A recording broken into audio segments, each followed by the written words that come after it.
I realized with a temper like that, I wasn't going to realize my dream of becoming a physician.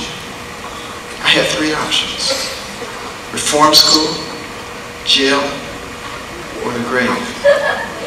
And none of those appealed to me. And I fell on my knees and I just prayed. And I said, Lord, you got to help me, because I cannot control my temper. I've tried, but I've tried. I cannot do it. And if you don't fix it, I'm lost. I'm doomed. And there was a Bible there, and I picked it up. And I turned to the book of Proverbs. And there were all these verses in there about anger. Like Proverbs 19:19, it says, there's no point getting an angry man out of trouble, because he's just going to get right back into it. But then there were encouraging verses like Proverbs 16:32. It says, mightier is the man who can control his temper than the man who can conquer a city. Verse after verse, chapter after chapter, it all seemed like it applied to me. And I came to an understanding during those 3 hours. To lash out at somebody, to punch somebody, to kick down a door was not a sign of strength.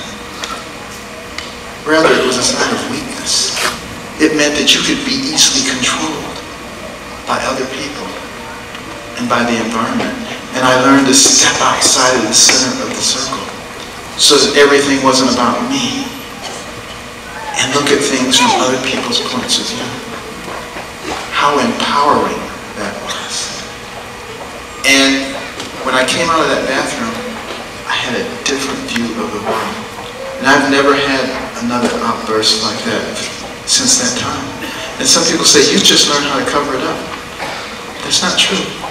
You see, when God changes you, he doesn't just do a paint job. He fixes it from the inside.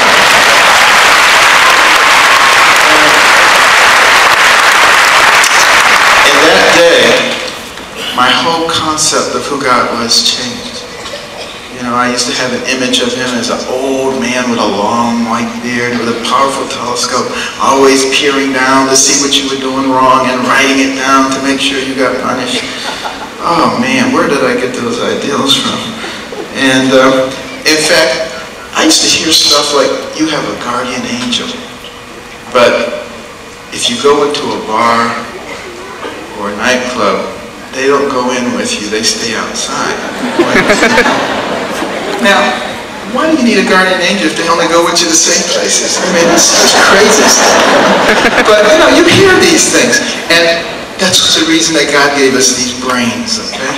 So that we could think, but also he gave us the experiences so that we could have a real relationship with him. And we could get to know him ourselves. We don't have to depend on what somebody else says. And when you get to know him yourself, it gives you a great sense of confidence. You know, I remember when I went off to college, and one day we were sitting around the dining table, and everybody was talking about their anxieties about getting into medical school. This was at Yale. And then somebody said, Carson, how come you're not worried about getting into medical school? And I said, well, I'm going to the University of Michigan for medical school. And they said, well, how do you know? You haven't even applied yet. And I said, my father owns it. And, you know, they were very impressed. You know, at Yale, there were a lot of people whose fathers owned big corporations and stuff. But the University of Michigan, but see, they just didn't know what father I was talking about. You see, because my father owns not only the university, he owns the universe. You understand that. When you understand that, it's extraordinarily empowering. Well, you know, once I got all these things under control, I had a very rapid career. In no time, I found myself chief of pediatric neurosurgery at the #1 hospital in the nation. People would come from great distances to see Dr. Carson, chief of pediatric neurosurgery. And I would walk in the room and they would say, when is Dr. Carson coming? You know, they thought they'd see somebody else. I would say, I'm Dr. Carson. And some of them would just about have a seizure, which is how I got interested in seizure surgery. But, no, that's not how I got interested. But you know, no one ever walked out when I began to explain to them the pathology and the plan for fixing it. And they were very comfortable with it. And you know, just because I was very young at the time doesn't mean that I wasn't very confident. And you know, here's what you need to know. Most people who win Nobel Prizes in science, mathematics, fields like that, they don't get them until they're in their 50s, 60s, or 70s. But it was for work they did when they were in their 20s and 30s.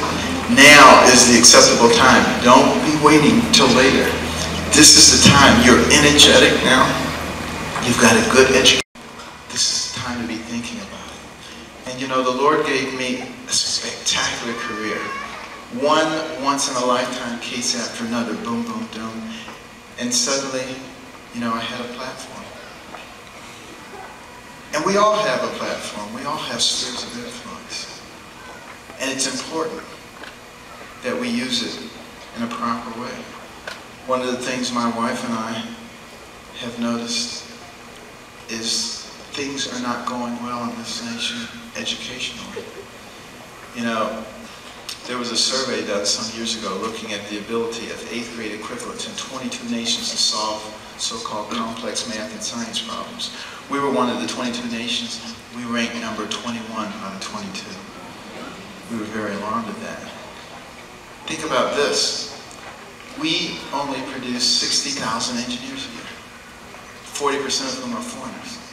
China produces 392,000 engineers a year. And you don't have to be a brain surgeon to figure out where that's leading. We're going to have to change that dynamic. Why? We are the pinnacle nation in the world. There's no question about that. But we're not the first pinnacle nation. There have been others before us. Ancient Egypt, Rome, Greece, Great Britain, France. Number one, no competition. Gonna be there forever. Where are they now? What happened to each and every one of them? Same thing. They became enamored of sports, entertainment, lifestyles of the rich and famous. They lost their moral compass. They went right down the tubes. Some people say that can't happen here. The fact of the matter is it's already happening. And the real question is, can we stop it? Can we be the first pinnacle nation in the history of the world to learn from those who preceded us and not make the same mistakes? That's something we all have to think about.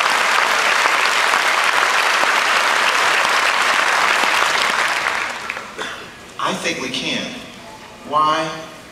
Because this nation is different than all those other nations. We are a unique nation. We are the child of all of those other nations. We are composed of all of those people. You think about the beginnings of this nation. A bunch of ragtag militiamen who had to wrap bandages around their feet. They didn't even have boots. Trampling through the snow. Defeating the most powerful empire in the world. How did that happen? You know what? Go back and read some of the writings of George Washington. You will find out that he had a deep and abiding faith in God. That's what was different about this nation. You read about the Continental Congress, when the small states and the large states had very different views about how this union should be put together. And the whole thing was about to split apart. And Benjamin Franklin, the elder statesman, stood up in front of that assembly. He said, "Gentlemen, stop.